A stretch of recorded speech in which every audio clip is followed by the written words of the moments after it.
Imaginez le pire cauchemar orwellien où notre gouvernement confierait la liberté d'expression sur les réseaux sociaux aux pires militants wokistes du pays. Eh bien, figurez-vous que ce cauchemar va devenir réalité. Car c'est exactement ce que la ministre Aurore Bergé vient d'annoncer avant-hier sur France 2. Elle a décidé de créer un organisme de censure des réseaux sociaux avec 12 associations dont, tenez-vous bien, SOS Racisme et le Planning Familial.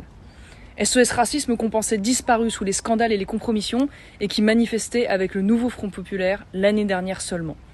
Le Planning Familial qui organise des campagnes avec des hommes enceints et co-signe des tribunes avec des islamistes.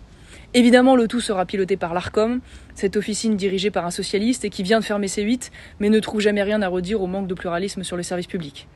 Et qui va encore financer ça, alors que le gouvernement cherche 40 milliards d'euros pour combler le déficit et veut augmenter les impôts? C'est évidemment encore vous, c'est encore moi, c'est encore Nicolas. L'État va donc augmenter les subventions de ces associations et offrir des postes à temps plein à ces militants d'extrême gauche pour qu'ils surveillent les réseaux sociaux de droite et organisent la censure. Ces groupes militants pourront décider ce qui est soi-disant haineux, une notion floue, subjective, sans base légale claire, et ainsi faire disparaître tout contenu qui ne correspondrait pas à leur idéologie.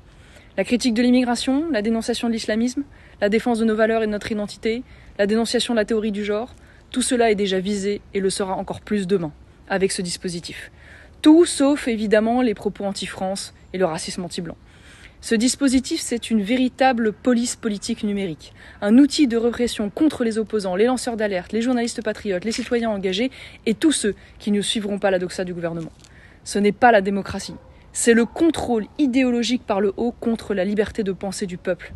Alors une fois de plus, il va falloir se mobiliser, en parler autour de vous, partager cette vidéo, alerter tous les élus pour qu'Aurore Bergé renonce à transformer les réseaux sociaux en tribunaux de la pensée.